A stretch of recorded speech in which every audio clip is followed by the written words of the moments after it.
তিন ফরম্যাটে টানা 4 সিরিজ হার, হোম কিংবা অ্যাওয়ে দুঃস্বপ্ন পিছু ছাড়ছিল না বাংলাদেশের। অবশেষে কিংস্টোনে কাটলো সেই খরা।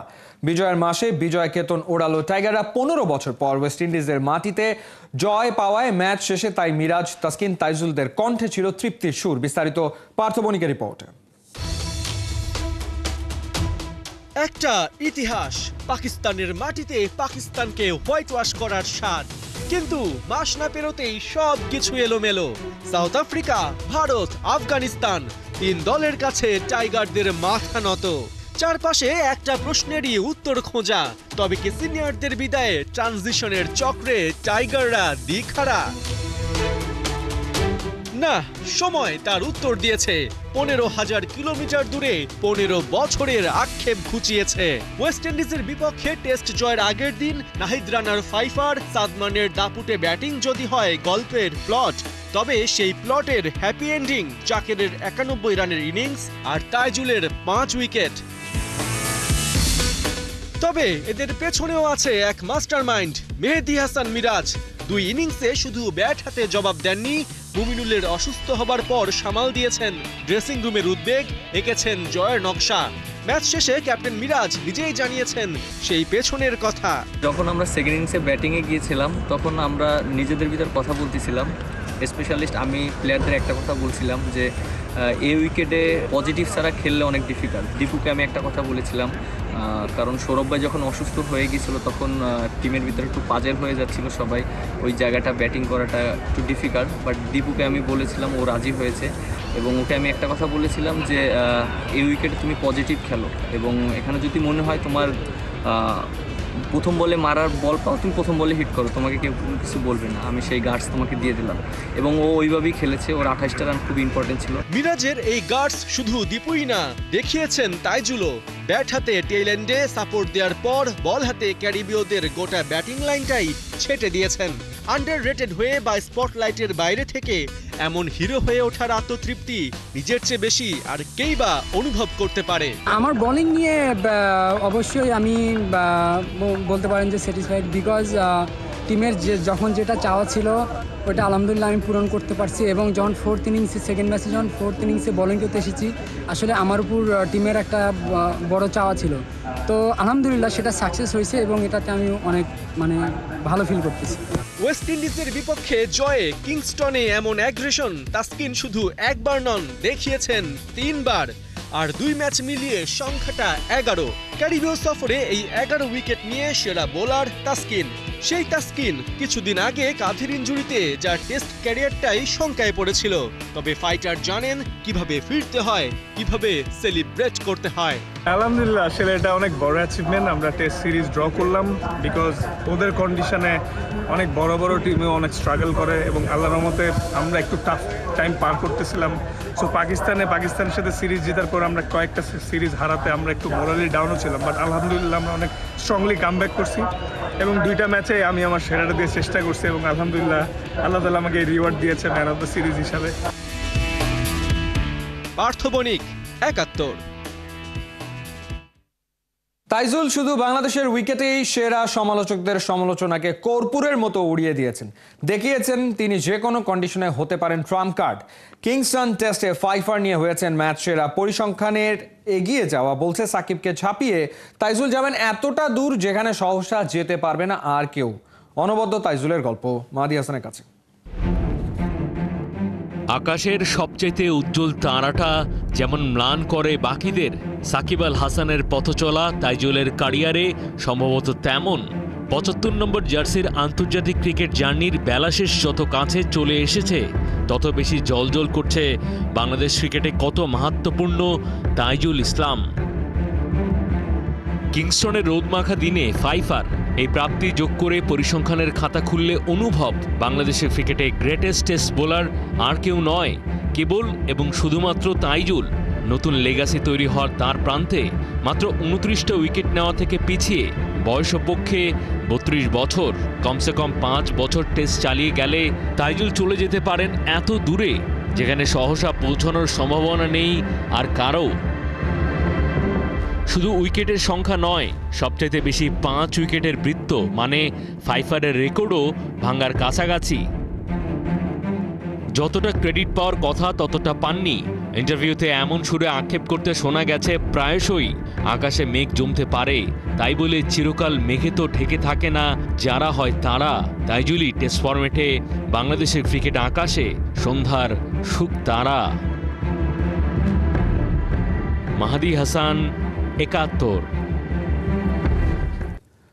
মনের জোর, সাহস, সাথে স্কিল, জাকের আলী অনিকের অনবদ্য পারফরমেন্সে ক্যারিবিয়ান দ্বীপে টাইগাররা লিখল জয়ের নয়া গল্প। ১৫ বছর পর ওয়েস্ট ইন্ডিজের মাটিতে দলকে জিতিয়ে আবেগপ্রবণ হয়ে পড়লেন এই টাইগার ব্যাটার। যা কিছু অর্জন সবই উৎসর্গ করলেন প্রিয় বাবাকে। কোহিনুর কণা রিপোর্ট।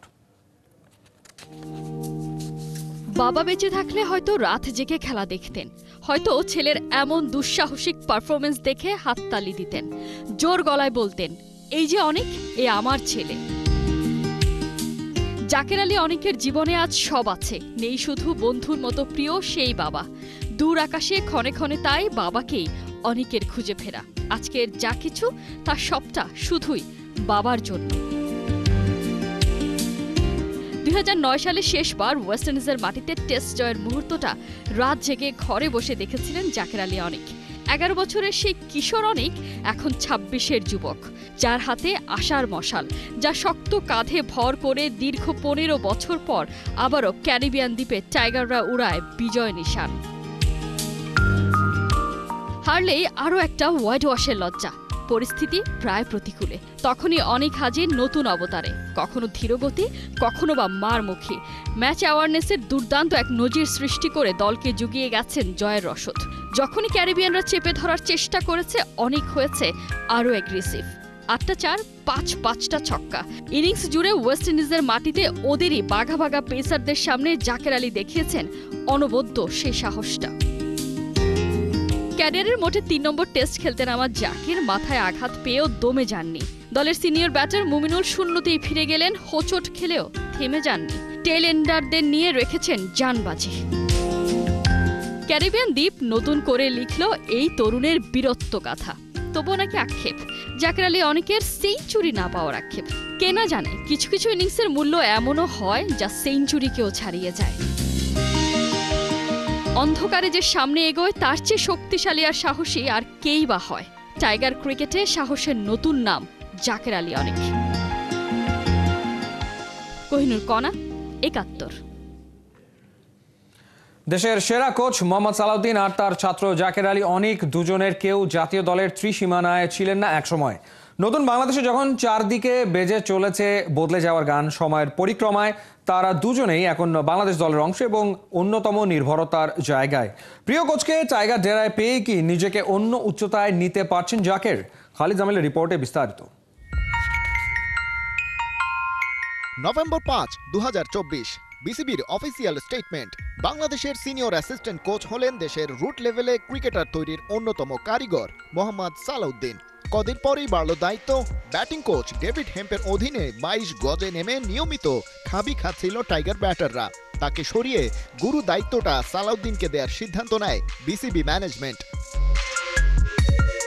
সেই সিদ্ধান্তে সবাই খুশি বটে, তবে সবচেয়ে বেশি স্বস্তি সম্ভবত পেয়েছেন জাকের আলী অনেক। কারণ সালাউদ্দিন এমন একজন কোচ, স্রোতের বিপরীতে গিয়ে যে মানুষটা তার পক্ষে কথা বলেছেন সব সময়। মাহমুদুল্লাহ রিয়াদের পরে আমি যদি কোনো ছেলেকে দেখি তাহলে আমার এই ছেলেটাই হচ্ছে বেস্ট, কারণ প্রতিটা দিনই আমাদের টিমটাকে সে বাঁচাচ্ছে এবং সেই সাথে টিমটাকে মানে প্রায় সময় সে কিন্তু একটা ভালো পজিশনে দিয়ে আসতেছে। সেটা আগে ব্যাটিং করুক আর পরে ব্যাটিং করুক, এবং খুব সেন্সিবল ব্যাটিং করে। এরকম না তার হাতে শর্টস নাই, সে চারদিকেই মারতে পারে।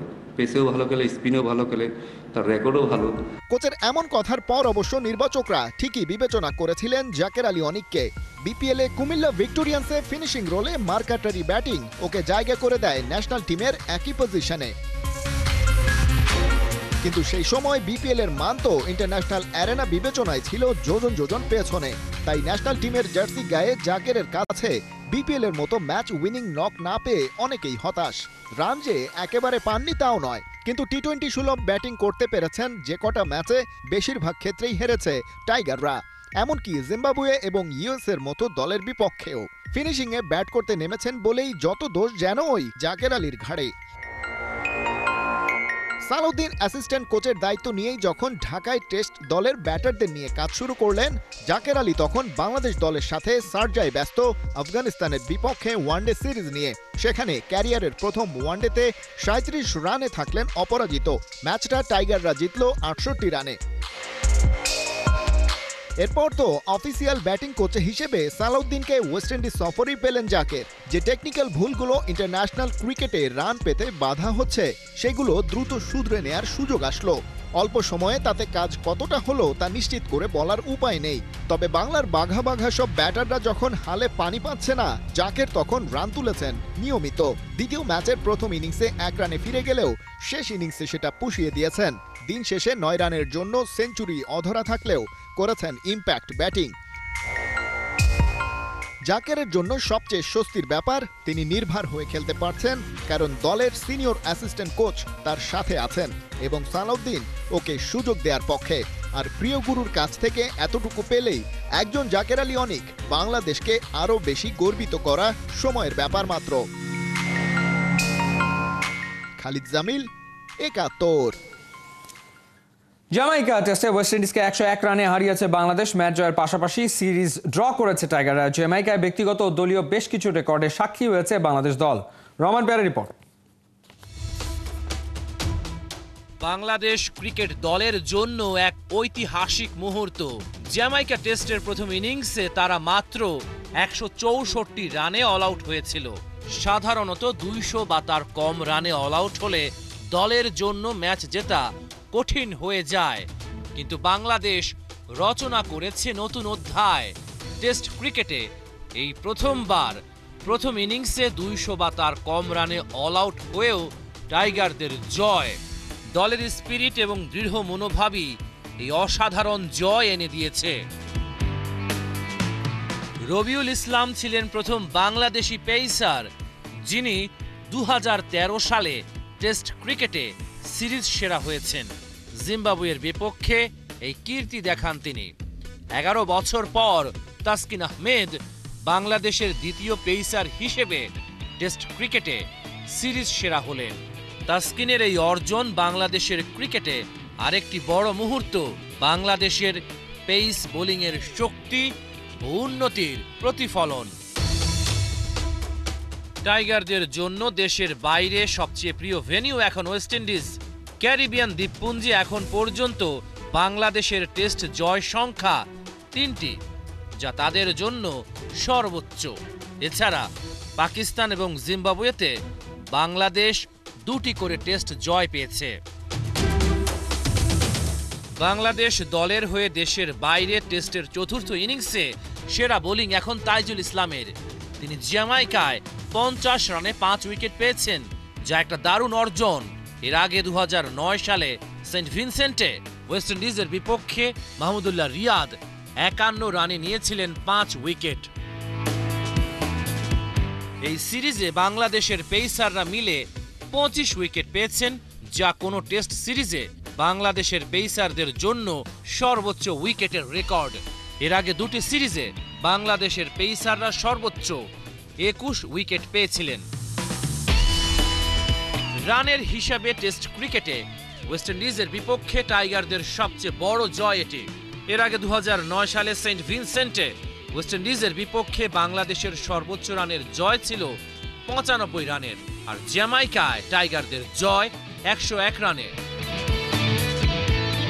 রহমান পেয়ার, একাত্তর। হকিতে দারুণ এক অর্জনের গল্প লিখছে বাংলার যুবারা। প্রথমবারের মতো যোগ্যতা অর্জন করেছে বিশ্বকাপে খেলার। এখন কি হওয়া উচিত আগামীর পরিকল্পনা? থমকে যাবে না তো আগামীর পথ চলা। দেশের হকি নিয়ে সাবেক ও বর্তমান খেলোয়াড়দের কথা শুনেছেন অনুভবী। একটা দিনমজুরও এখন ৭০০-৮০০ টাকার নিচে কাজ করতে চায় না। সে জায়গায় আমাদের হকি প্লেয়ারদেরকে দেওয়া হয় দিনে মাত্র ৪০০ টাকা। এখন এই ৪০০ টাকা দিয়ে হকি প্লেয়াররা কি করবে? না পাওয়ার শত আক্ষেপ নিয়েও দুই হাত প্রসারিত করে পৃথিবীকে হাতের মুঠোয় আনার যে প্রতিজ্ঞা বাংলা যুবারা করেছে, সেটাই মাঠের খেলায় করে দেখিয়েছে। মরুর বুকে নার্গিস ফুটিয়ে আনন্দে আত্মহারা, আর তারই যেন ঢেউ লেগেছে ওমানের মাসকাটে। টিম বাসে তাই উঠেছে গর্জন, তন্ময় হয়ে ওরা দেখিয়েছে মাঠে লাল সবুজদের অর্জন। বইছে খুশির রেশ।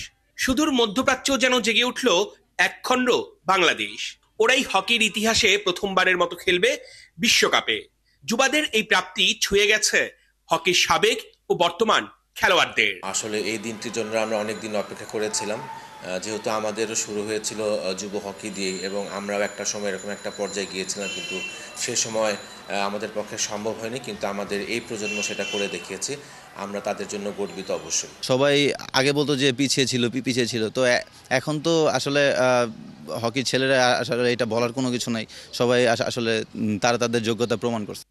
দুর্নিবার তরুণ দুই চোখে আঁকা এগিয়ে চলার স্বপ্ন প্রমাণ করে দেখিয়েছে ওদের সামর্থ্য আছে হকির বিশ্বমঞ্চে রাজত্ব করার।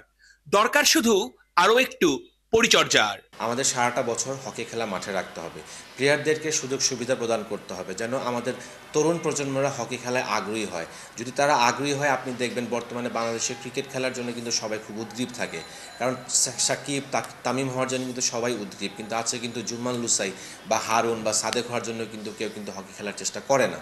তো আমাদেরকে সেই দিনটা ফিরে নিয়ে আসতে হবে এবং এটাই কিন্তু আমাদের সেই সুযোগ, আমরা নতুন করে আবার হকিটাকে শুরু করি। এখন হকি ন্যাশনাল টিমে আসি, কিন্তু আর্থিক দিক দিয়ে কিন্তু আমরা ফুটবল ক্রিকেটের দিক দিয়ে অনেক পিছিয়ে। যেখানে আপনি দেখেন যে ক্রিকেটাররা হিউজ একটা অ্যামাউন্ট পাচ্ছে, সেটা তাদের যোগ্যতা, ফুটবলাররাও পাচ্ছে। এগিয়ে যাবে দেশের হকি, সেই স্বপ্ন দেখার শুরুটা করতে হবে এখন থেকেই। এই তরুণ প্রজন্মের হাত ধরেই আসবে আরো অনেক সাফল্য। অর্ণব বাপি, ৭১।